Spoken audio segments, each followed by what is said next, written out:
because I think they have better wins than, say, a Texas, who's sitting at number 9. So, Whoa. Notre Dame. I mean, you're not wrong. Yeah. Well, okay. Pump the brakes, then hit the gas. Let's go. all at the same time. Yeah, Yeah, I we can will absolutely see. agree with that. I can absolutely agree with that. I've been preaching up Diego Pavia since week 0. I think the kid is very good. He's got all aspects of it down. He can play in the pocket. He can run. He can run an option.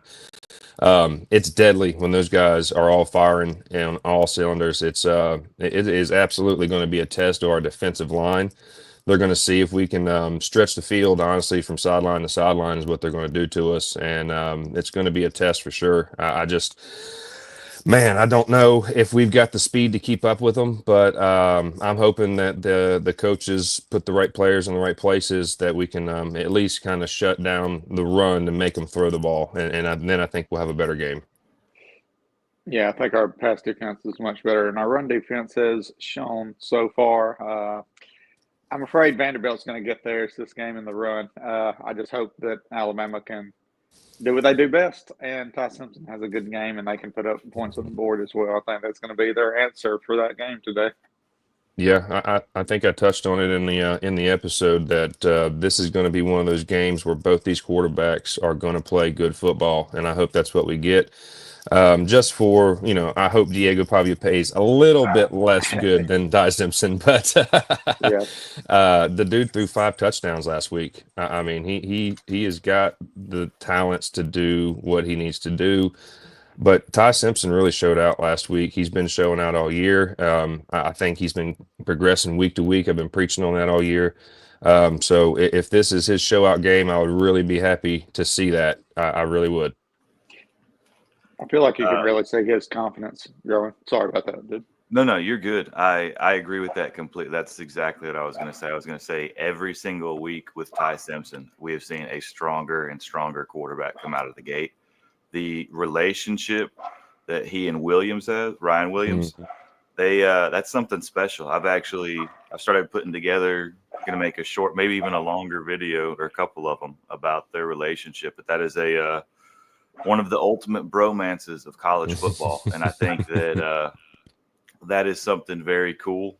And if the coaches and whoever is responsible for those particular 2 products down the line, if they keep those as a collab unit, I think that's going to be something very cool. Like, let's say 5-6 years from now, a reunion in the NFL, they get together and lead some garbage team. I mean, both those boys have amazing talent. We'll just put that right there. Let's focus on the here and now.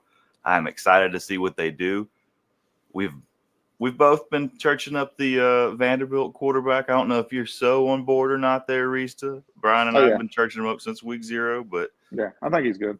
Very exciting game, and honestly, either of those 2 quarterbacks, I am in support of it for a Heisman run. I think they are both relatively underrated. Maybe not so much now. Simpson seems to be getting some momentum in the press, but I would like to see either one of them or both of them do well.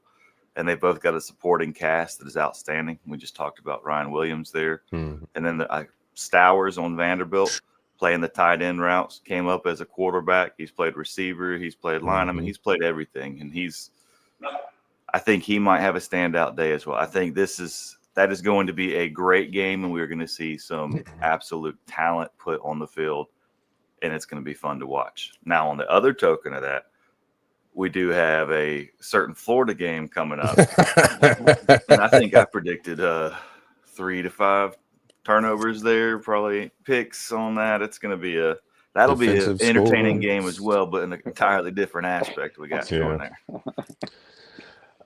Yeah, I don't know, man. That's Brees, do you want to start with that one? That's Florida and Texas. 6:30 ABC game. Yeah. I feel like Arch Manning's got to get going here sometime, right? Like I have more faith in him, like turning it on sometime in the season than I do with Florida's offense turning it on sometime this season. I think that's a solid bet. I mean, I think they're both in the lower spectrum now. Arch, I still believe in Arch. He He's had a little bit of some of the struggle bus this season, getting things going, a little injury prone on the shoulder side, but seems to be getting stuff in order. Last week or 2 weeks ago, I'm sorry, he started that trend of starting to actually look like a quarterback. We will see if he carries it on this week, although I know some people have called as that being a potential trap game for Texas and Florida pulling that upset. And Florida wanted to come out and say, hey, you know what? We might be the undisputed worst in the SEC, but the SEC is still pretty tough. So we're still pretty tough. I mean, say what you want to about them. Florida has, I think, a very good defense, and I think that will definitely test Arch Manning today. So, if nothing else, they got it on that side of the football, I believe. Well, I feel like Billy Napier is eventually going to have to do something just to save face as a coach. So, I mean, he's got to rally those boys to do something. I mean, you want to win a couple games, you know? Well, hold on. Does he, though? He's in Florida, and the NFL coach there, Mike McDaniel, he's setting the trend for the role of – I mean, let's just say right now some of the coaches in Florida aren't necessarily putting out what you want to see in a HC slot. Well, it just kind of seems like we're fixing to see a coaching carousel. I feel like we're about to see a bunch of names go in different places. Yeah, I think you're right. I mean, Pittman's gone. Gundy's gone. They've already started the whole thing. And, you know, I don't know. I think we're going to see a lot of names we're used to seeing wearing different colors real soon. So on the names that we have seen there, I have two little juicy bits for you.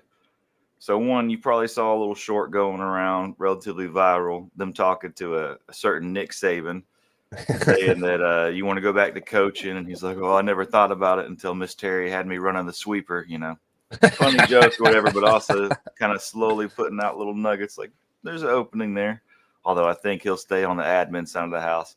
But Coach O, we all remember that riverboat gambler out of LSU. Go Tigers. He is now multiple times just in the last week came out and said that he would absolutely like to be a coach again and would very much like to get involved in the world of college football. And I think that would be an exciting thing. Obviously, LSU seems like a natural fit for him, but I've heard two separate individuals tell me that he has been in talks to move to Auburn. Of all places, and swap out with old Mr. Freeze at the end of this season if Auburn screws the pooch here. So that was my next question. Does he want to be a coordinator or does he want to be a head coach? But you just answered it with that. Yeah. I guess. I think he would take like an OC slot at LSU because he does have a lot of attachment to the state. I think that they would obviously pay him well. But I don't know. I think Coach O coming into Auburn with a team that's been started to get built together. And honestly, if the fans hold out with Hugh Freeze, I think he'll get his program going there. But I don't know if the public support will hold out that long. Because when you have your main rival and then your main secondary rival and then your two or three main, we'll say tertiary rivals, and all of them are winning national championship, you know what I'm saying? Like that's – people just get fed up with it and they want to cycle things out, whether it's right or wrong. So we'll see. That's just the rumor mill for now. So fun fact, I have been at work all week and I work in a place with a lot of employees that I can talk to all the time. So there's a lot of Auburn fans as well. I've heard of jobs. I have asked them this week about, so do you get rid of Hugh Freeze at the end, or if he beats Alabama, does he stay? And I think a lot of them are just a little bit frustrated with him. So we'll see. I think you're right. It's in this day and age, particular, you don't get as much time as you used to get, I think. That's the truth, and that's at all levels. When we were talking to Coach, you know, he was saying how all these high school level coaches are getting picked out here and there.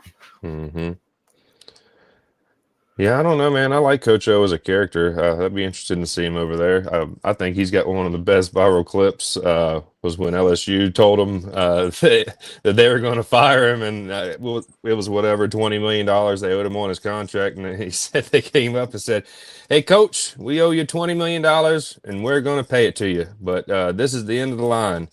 And he said, "What time you want me to leave, and what door you want me out of?"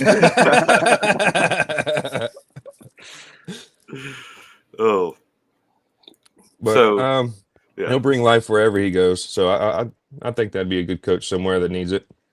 yeah, 100%. I will say there's a couple other games right now. The Iowa State-Cincinnati game, that's one that I think could potentially be good. Right now, Cincinnati is the favorite in Vegas's eyes. And I mean, Believe somebody took Cincinnati in their picks. I'm just saying, somebody might have said that, but it Mhm. is very strange to see a unranked team be the favorite against a top 15 team. Yeah, not Mhm. even top 25. That's kind of crazy. Yeah. But I think, in all fairness, and I've said this on air before, I think Iowa State might be a little overrated. Maybe Mhm. Cincinnati's a little underrated. But I think in the end there, Hawkeyes bring it out. But we'll see. I think that'll be a good game coming out regardless. One game I am interested to see the outcome of is number 24, Virginia. They will be on the road at Louisville. Mhm. I want to give this one to Louisville and say that if they pull it out there, and they will justify themselves as a ranked team. Maybe Virginia doesn't deserve to be ranked. I have Louisville over Virginia in my rankings anyway, which I think I'm going to start releasing. Probably before the AP poll comes out, I'll put the correct poll out, every week.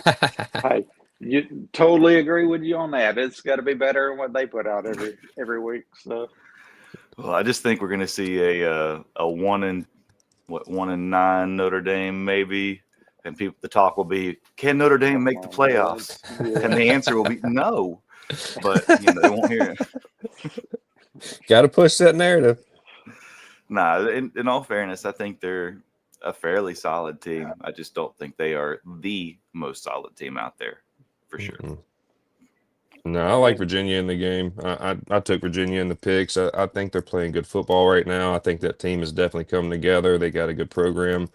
I won't say that they're elite or top tier or even deserve the ranking, but I do think that they are playing good football. Going into Louisville is going to be tough, but I think they win that game, man, and I think they win it handily. Yeah.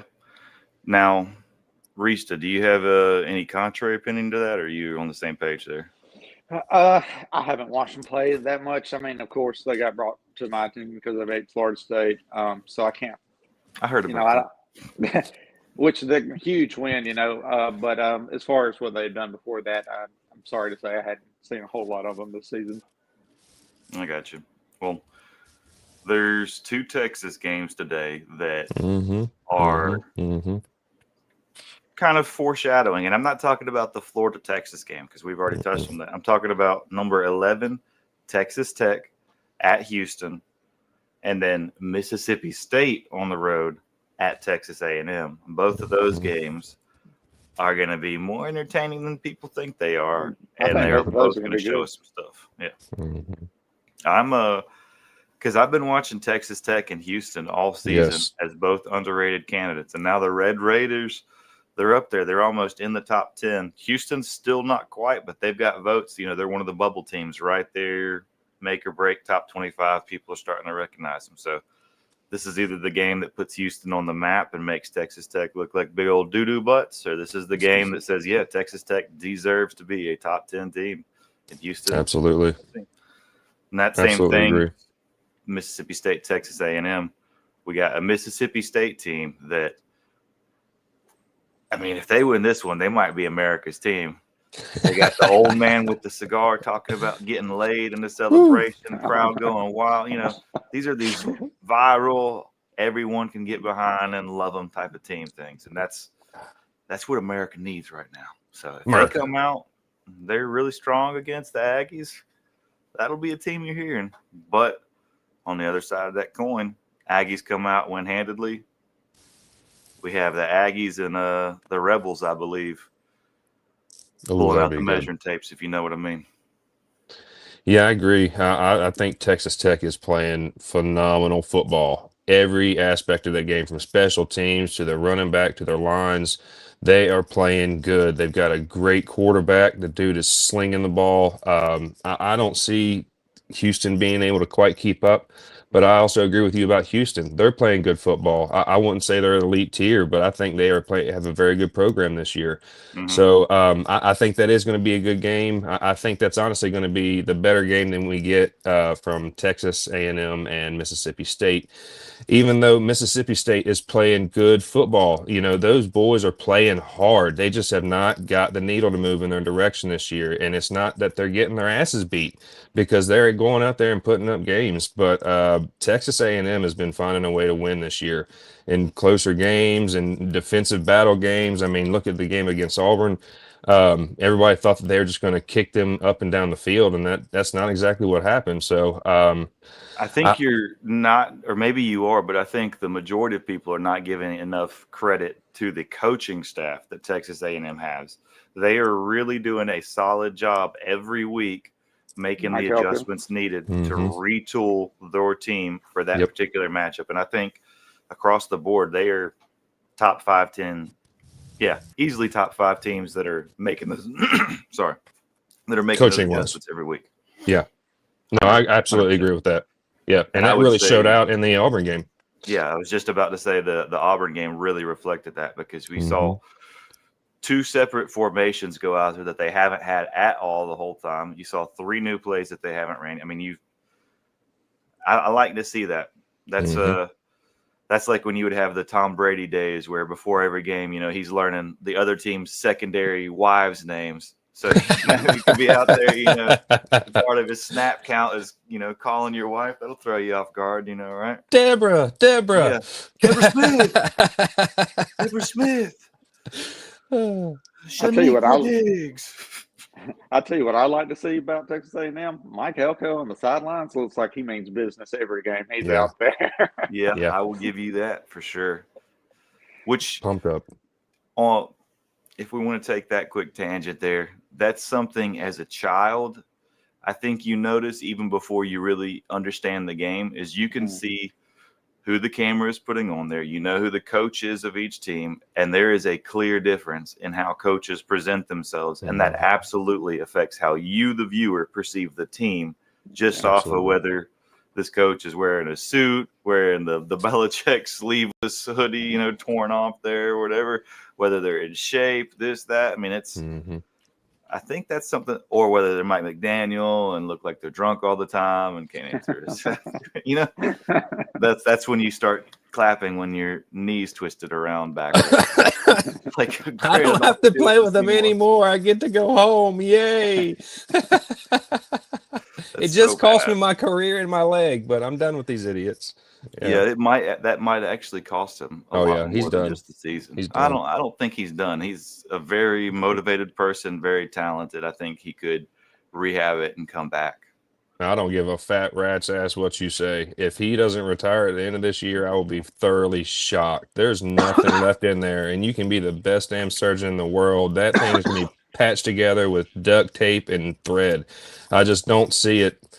He will never reclaim the speed and agility he once had on that leg. It'll never happen. I'll give you that, but even let's say even him at 50% is still better than a solid portion of the league. So that's what I'm saying. There still might be an avenue for him to go something. Well, he's got 13 kids he's got to take care of, so maybe he'll keep going just to keep that check running in. That is something. That is something. All right, let's cover 2 more games real quick. The Kentucky-Georgia game. Do we have any thoughts outlandish about that? The ticket prices on that's one of the few that actually went down after we talked, and now they're sitting at like $40, I believe. They're at $40. Holy cow! They were at $143 when I checked on Monday. It went down significantly. It's not a lot of interest in that game right now, I guess. Georgia, it's a home game. Not enough Kentucky people or not enough Wildcats wanting to make that trip for what they possibly see as a definite loss, I guess. Yeah, I don't have anything special. I picked Georgia. I didn't pick them to cover the spread. I think when we looked on Monday, the spread was 20.5 on them. I picked them to win, but I don't think they're going to cover 21 points. Now, one upset game that I have seen a gambling trend for is Wisconsin at Michigan. Michigan's ranked 20th. Wisconsin's unranked right now. Mhm. I've seen the needle start ticking more and more in Wisconsin's favor. Not for them to win, but the spread on that's 17.5, 18.5 points. And more people are saying that they're not going to cover. Wisconsin is absolutely going to prevent them from getting you to make your little nugget off that. I think that's probably the crowd doing the right thing there. Wisconsin's not very good this year, though. I don't. Mm-mm. I definitely don't neither think is they're winning. Michigan. I know what you're saying. I get that. Yeah, I took Michigan when we made our picks on Monday. I think the line was 16.5. It's probably gone up a little bit since then if they're talking. Yeah. But I did not think Michigan was going to cover 16.5 points then. So if it's going up, I definitely don't think they're going to cover more. I don't like Michigan. I don't like their program. I don't like they put a bad taste in my mouth the last few years with Harbaugh and all the sign stealing and just that's not good stuff. That's not good for football. It makes you look like shit. And they got a national championship. Good for you. You cheated and you won. All right, good. Moving on. I can still remember Sharon Moore when he subbed in that game, crying like a little baby at the end of that game. Like, bro, you about to go see the guy on the bus right now. What are you crying for? Oh, jeez. It is what it is. Now, I did make a call that seemed a bit shocking to Brian and GB there, Rista, and that is in the Minnesota and Ohio State game. That's something that people are pretty confident about. I'm sure you have an opinion one way or another. So my first question is, did you just say they wouldn't cover a spread, or did you say that they were going to get beat by Minnesota? I need to know. I do not think they will cover the spread, and I think that there might just be the upset of the season coming down. Okay, so the reason I would disagree with you on that is just because I think Ohio State has a very good defense. So even if they sputter a little bit on offense, I can maybe see that happening or something. But I think they have a legit defense. So I don't know. It's hard for me to just pick them to be upset this year for that reason. I understand it. I mean, realistically, they are a solid squad. They should prevail against the Gophers, but that is probably the upset that would make me the happiest this year. I think because it's nothing that's too incredibly outlandish that it just throws everything on its head, but it is wild enough that it does throw enough on its head. You know what I'm saying? Yeah. Mm-hmm. And that would be a crazy one for sure. Plus, I mean, Minnesota, they're one of those historical teams. They've got national champion. Whether people this generation or the previous generation know it, they do have national championships. I mean, it wasn't too many years ago. They had a pretty good team. I mean, good running attack and stuff. So, yeah, it's not been too long ago. Right. Ohio State's at home. That's all I'm going to say. Yeah, I think the home game is really what solidifies that all the way. That's a hard place to play, man. I will say out of the, we'll say, large powerhouse teams that have the, quote unquote, hostile environments that are pretty established in a culture, they're up there. They're definitely not at the top. I mean, I would say they're below Auburn, below West Virginia, below places like that, but they are definitely right there on the bubble and being top 10. They're 9 or 10 when it comes to roughest places in my book. Yeah, it's not like Kyle Field or anything, but they've got an atmosphere there. They've got real fans. And that's something I do appreciate about Ohio State is their fan base. They're devout. Whether they're good, bad, no coach, no quarterback, they are all about their team. Now, I don't see a lot of bandwagon riders with Ohio State. They've been loyal fans. So as much as I don't like Ohio State, they're wearing one of my national championships. But good program. Well, I think the reason Ohio State has such a solid fan base has to do with the program's success, and it has to do with their NFL franchise's lack of success for a very long. I mean, yeah, it's so bad that they win a You gotta put your game and the passion NFL somewhere. starts an investigation into cheating. Like that's literally what happened. They won a game and they're like, you know what? Maybe we need to look into this whole cheating thing going on in the NFL. little suspect. Yeah, Golly. that's gonna do something to your ego. Right? Jeez. You caught that ball? Are you sure you caught that?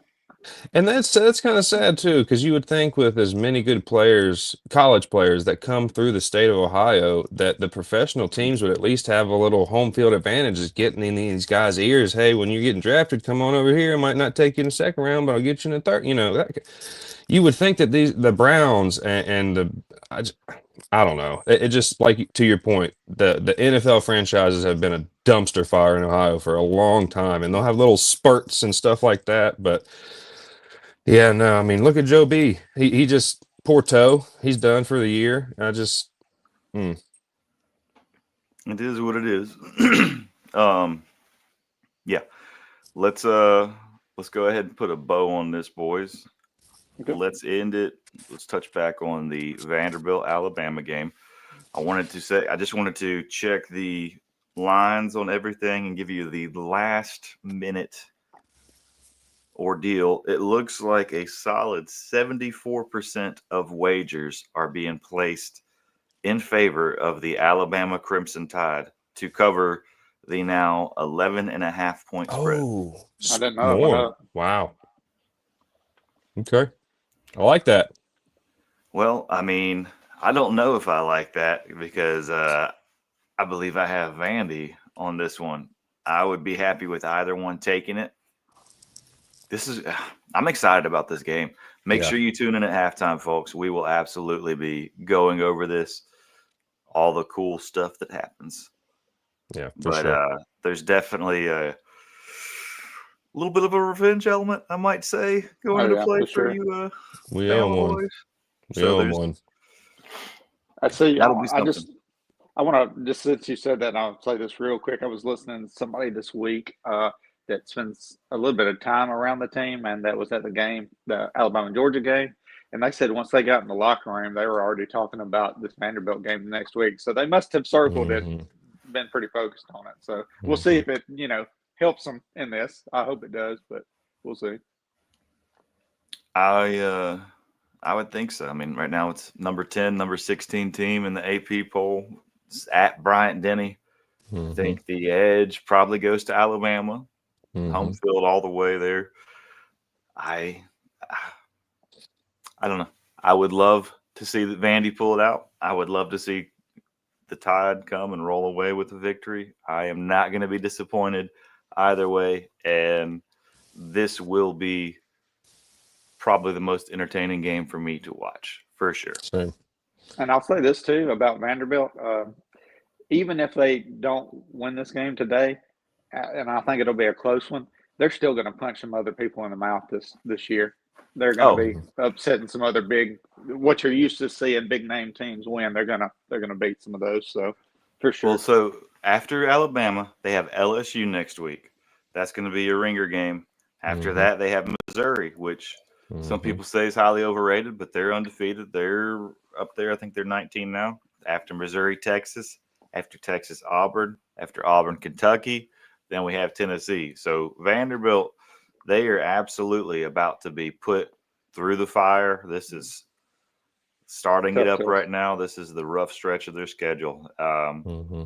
So this is going to be where they establish the platform, run the table, say we are here for the playoffs, we are here to be big dogs, or this is where they kind of see their season start fizzling out, because it could be a loss here spirals into potentially a lot more. I think the LSU game could be very tough. The Missouri game could be very tough. I mean, really all of them except the Kentucky one. But the Kentucky Vanderbilt is traditionally a good game. You have a rivalry aspect there, which then throws all of the previous season's accomplishments out the window. So potentially that's even a good game there and a tough game for them. they're about to get smacked around, and we're about to really see if Diego is a Heisman candidate and if Vanderbilt is a playoff team. And it all starts today at Bryant-Denny against the Crimson Tide. I like that. Last thing I'll say is watch out for the Cincinnati Bearcats and roll mother in Tide. Reese, any last words from you? No, it's kind of the same. Roll Tide. I hope Alabama can pull it off today. See you boys at halftime. Yes, sir. Enjoy, folks.